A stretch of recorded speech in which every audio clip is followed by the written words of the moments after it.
कभी सुना है आपने कि एक लड़की अपने पिता के लिए सैनिक बन जाए और फिर किस्मत उसे ऐसा मोड़ दे कि वो वास्तव में लड़का बन जाए।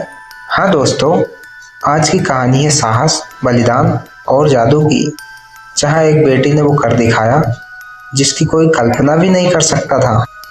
तो चलिए डूबते हैं इस रहस्यमय सफर में, जहाँ एक लड़की बनती है कहानी का हीरो। लेकिन शुरू करने से पहले, अगर आप भी मानते हैं कि कहानी सिर्फ सुनने की नहीं, महसूस करने की चीज होती है, तो वीडियो को लाइक करें, चैनल को सब्सक्राइब करें और घंटी जरूर दबाएं, क्योंकि आज की कहानी दिल में उतर जाएगी। एक बार की बात है, एक आदमी था जिसकी 3 बेटियां थी। जब राजा ने युद्ध के लिए सैनिकों को बुलाया तो उस व्यक्ति के पास भेजने के लिए कोई पुत्र नहीं था। जब वह बैठ गया और विचार करने लगा कि क्या करना है, तो उसकी सबसे बड़ी बेटी उसके पास आई और पूछा, आप क्या सोच रहे हैं पिताजी? उसने उत्तर दिया, मुझे अकेला छोड़ दो बेटी। राजा ने युद्ध में जाने के लिए सैनिकों को बुलाया है और मेरे कोई पुत्र नहीं है। मेरे पास केवल तुम हो जिसे मैं युद्ध में नहीं भेज सकता। इस पर उसने जवाब दिया, मेरी शादी किसी से करा दो। बाद में दूसरी बेटी ने भी यही जवाब दिया। हालांकि सबसे छोटी बेटी ने उत्तर दिया, चिंता मत करो पिताजी, मैं युद्ध में जाऊंगी, मेरे लिए एक वर्दी बनवाओ और मेरे बाल काट दो ताकि किसी को पता ना चले कि मैं एक लड़की हूँ। फिर मुझे अपना घोड़ा और हथियार दे दो। उसके पिता ने वैसा ही किया जैसा उसने अनुरोध किया था और वह गांव के अन्य युवकों के साथ चली गई। जिस किसी ने भी नए युवक को देखा वह आश्चर्यचकित रह गया और वे चलते गए। संयोग से उसी दिन राजा ने अपने ही पुत्र को कुलक्षेत्र द्वारा खाने के लिए शहर से बाहर ले जाने का आदेश दिया था। हर साल कुलक्षेत्र आता और कई लोगों को निगल जाता था। एक दिन कुलक्षेत्र ने कहा, यदि तुम नहीं जानते कि मैं फिर कभी वापस आऊं तो मुझे राजा का पुत्र दे दो। और इसलिए वे राजा के बेटे को कुलक्षेत्र के पास ले आए। जब लड़का नगर के बाहर था तो नगरवासियों ने कुलक्षेत्र को उसे निगलने के लिए दौड़ते हुए देखा और वे सभी इतने भयभीत थे कि किसी ने भी उसकी सहायता के लिए जाने के बारे में नहीं सोचा। प्रसन्न लड़की ने अपनी कृपाल निकाली, कुलक्षेत्र को मार डाला और राजा के बेटे को बचा लिया। कुलक्षेत्र के मारे जाने की खबर तुरंत राजा तक गई, जो इतना खुश हुआ कि उसने भोज और बंदूक की सलामी का आदेश दिया। जब वह युवक राजा के बेटे के साथ महल में दाखिल हुआ तो बेटे ने खुसखुसाकर कहा, मेरे पिताजी तुम्हें एक राज्य देंगे, लेकिन केवल उनका घोड़ा मांगो, क्योंकि वह हमारी तरह सोच और बात कर सकता है। जब वे राजा के पास पहुंचे तो उसने पूछा, आप इनाम के रूप में कौन सा राज्य लेना चाहेंगे? युवक ने उत्तर दिया, मेरी एकमात्र इच्छा युद्ध में न जाना है। ठीक है, राजा ने कहा, मैं खुशी से तुम्हें सैन्य सेवा से मुक्त कर दूंगा, लेकिन तुम्हें कौन सा राज्य चाहिए? ठीक है, अगर तुम सचमुच मुझे कुछ देना चाहते हो तो मुझे वह घोड़ा दे दो जिस पर तुम बैठे हो। हालांकि राजा ने इनकार कर दिया और इसलिए वह युवक चला गया। राजा के बेटे ने युवक का पीछा किया और जब लोगों ने पूछा कि वह कहाँ जा रहा है तो उसने उत्तर दिया, मैं अपने नए पिता के साथ जा रहा हूँ। उसने मेरी जान बचाई और अब वह मेरे लिए पिता तुल्य है। मेरे असली पिता मेरी अधिक परवाह नहीं करते, उनके लिए अपने पुत्र से अधिक उनका घोड़ा है, तो मेरे लिए प्रस्थान करना ही अच्छा है। जब राजा ने अपने बेटे की बात सुनी तो उसने अपना मन बदल लिया। वे उस युवक के लिए घोड़ा ले आए और उस पर एक सुनहरी काठी रख दी। वह युवक, हालांकि वह वास्तव में एक लड़की थी, हम उसे यही कहेंगे, घोड़े पर सवार हुआ और दूसरे राज्य की ओर चला गया। जब वह वहां पहुंचा तो उसने एक खंदक के सामने लोगों की भीड़ खड़ी देखी। युवक के घोड़े ने दूर से भीड़ देखी और अपने मालिक से पूछा, हे प्रभु, क्या आप देख सकते हैं कि वे क्या कर रहे हैं? मैं उन्हें ठीक से देख सकता हूँ, लेकिन मैं समझ नहीं सकता कि क्या हो रहा है। घोड़े ने उत्तर दिया, राजा ने यह खाई इसलिए खुदवाई है क्योंकि वह अपनी बेटी की शादी उससे करना चाहता है जो व्यक्ति अपने घोड़े के साथ खाई कूद सकता है और सेब पकड़ सकता है। वह राजा की बेटी को अपनी पत्नी बना सकता है। हालांकि ऐसा लगता है जैसे अभी तक कोई भी सफल नहीं हुआ है। मैं खाई कूद जाऊंगा, तुम बस रुको, डरो मत और सेब पर नजर रखो। जब मैं कूदूंगा तो खाई के किनारे पर ठोकर खाऊंगा, इसलिए मेरी आयल पकड़ो और रुको। जैसे ही वे बात कर रहे थे, घोड़ा पास आया। फिर वह खाई की ओर दौड़ा और उस पर छलांग लगा दी। जब वह दूसरी ओर पहुंचा तो उसका एक पैर लड़खड़ा गया। युवक ने आयल पकड़ लिया और घोड़ा फिर से हवा में उछल गया ताकि युवक सेब पकड़ने में सक्षम हो सके। हर कोई आश्चर्यचकित था क्योंकि कई लोगों ने खाई कूदने की कोशिश की थी, लेकिन कोई भी सेब को पकड़ने में सफल नहीं हुआ था। राजा ने तुरंत विवाह की व्यवस्था की और अपनी बेटी का विवाह कर दिया। जब विवाह समारोह समाप्त हो गया तो दूल्हा और दुल्हन सोने चले गए। हालांकि वे दोनों लड़कियां थी। अगली सुबह जैसा कि प्रथा है, पत्नी से पूछा गया कि उसने रात कैसे बिताई। कुछ नहीं हुआ, उसने जवाब दिया। दूसरी ओर तीसरी रात भी वैसी ही थी। दरबार में लोगों ने फैसला किया कि उन्हें उस युवक को मार डालना होगा, लेकिन किसी तरह उन्हें उस पर दया आ गई। मुझे पता है कि क्या करना है, एक दरबारी ने कहा। हम उसे लकड़हारे के पास भोजन लेने के लिए जंगल में भेज देंगे। जंगल में एक कुलछेत्र है जो आएगा और उसे खा जाएगा। हालांकि दूल्हा दरवाजे के पीछे खड़ा था और उसने सब कुछ सुन लिया। वह अपने घोड़े के पास वापस गया और निराश होकर बैठ गया।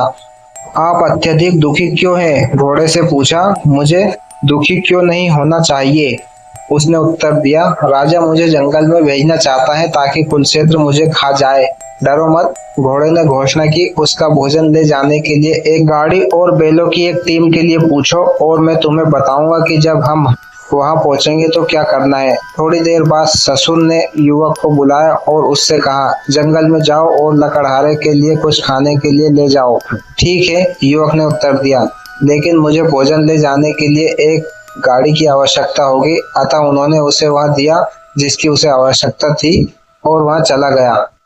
रास्ते में घोड़े ने उसे समझाया, जब हम जंगल के बीच में पहुंचे तो बैलों में से एक को छोड़ दो और लकड़हारे को बुलाओ। कुलक्षेत्र तुम्हारी बात सुनेगा और तुम्हें खाने के लिए दौड़ेगा, लेकिन चिंता मत करो, उसे पकड़ लो, इसे कान से पकड़ जुए में डाल दो। घोड़े ने अभी अपनी बात पूरी ही नहीं की थी कि उन्होंने खुद को जंगल के बीच में पाया।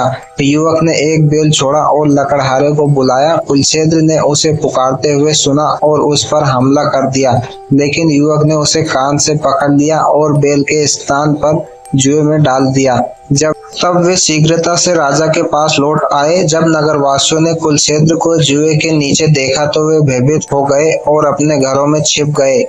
फिर घोड़े ने युवक से कुलक्षेत्र को छोड़ने के लिए कहा, जो उसने किया। दूल्हा और दुल्हन फिर से एक दूसरे के साथ सोए, लेकिन दुल्हन ने स्वीकार किया कि उसने उसी तरह रात बिताई थी जैसे उसने दूसरों के साथ बिताई थी।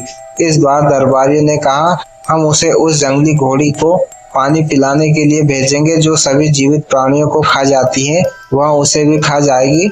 युवक ने फिर से सब कुछ सुना और निराश होकर अपने घोड़े के पास लौट आया, जिसने उससे पूछा कि वह इतना उदास क्यों है। युवक ने बताया, मैं कुलक्षेत्र से बच गया, लेकिन अब मुझे उस घोड़ी को पानी पिलाना है जो सभी जीवित प्राणियों को खा जाती है। डरो मत, घोड़े ने कहा, वह मेरी माँ है, बस राजा से 2 बाल्टी शहद मांग लो। थोड़ी देर बाद राजा ने उसे बुलाया और घोड़ी को पानी पिलाने को कहा। फिर युवक ने शहद की 2 बाल्टी मांगी जो उसने प्राप्त कर ली और अपने घोड़े के साथ चल दिया। रास्ते में घोड़े ने उससे कहा, जब हम कुएं पर पहुंचे तो 2 बाल्टी पानी निकाल लेना, 2 बाल्टी शहद कुएं में डालना और सब कुछ अच्छी तरह से मिला देना। फिर अपनी काठी पास में लटका देना ताकि घोड़ी देख सके और एक ऊंचे पेड़ पर चढ़ जाना। जब घोड़ी आएगी तो वह पानी पिएगी, सुनहरी काठी को देखेगी और कहेगी, इतना मीठा पानी और इतनी सुनहरी काठी, मुझ पर बैठने और मेरे साथ खेलने के लिए एक इंसान की जरूरत है। तुम चिल्लाओ, मैं यहाँ हूँ, लेकिन मुझे डर है कि तुम मुझे खा जाओगे। वह कहेगी, नहीं, मैं ऐसा नहीं करूँगी, और आप जवाब देंगे, घोड़े डेमिरचिल के सिर की कसम खाइए, वह मेरे सिर की कसम खा जाएगी और फिर तुम नीचे उतरकर उस पर चढ़ सकते हो। युवक ने वैसा ही किया जैसा घोड़े ने उससे कहा था। घोड़ी आई, थोड़ा पानी पिया, सुनहरी काठी को देखा और कहा, कितना मीठा पानी है और इतनी सुनहरी काठी। मुझे अपने ऊपर बैठने और मेरे साथ खेलने के लिए एक इंसान की जरूरत है। युवक चिल्लाया, मैं यहाँ हूँ, लेकिन मुझे डर है कि तुम मुझे खा जाओगी। घोड़ी ने कहा, नहीं खाऊंगी। फिर लड़के ने कहा, घोड़े डेमिरशिल के सिर की कसम खाओ। उसने कसम खाई और वह पेड़ से नीचे उतर गया, घोड़ी पर चढ़ गया और उसके साथ घूमने लगा। घोड़ी ने फिर कहा, अगर डेमिरशिल यहाँ होता तो मुझे और भी खुशी होती। यहाँ मेरे साथ आपका बेटा भी है, युवक ने कहा। अपने घोड़े को बुलाया और वे सभी एक साथ मौज मस्ती करने लगे।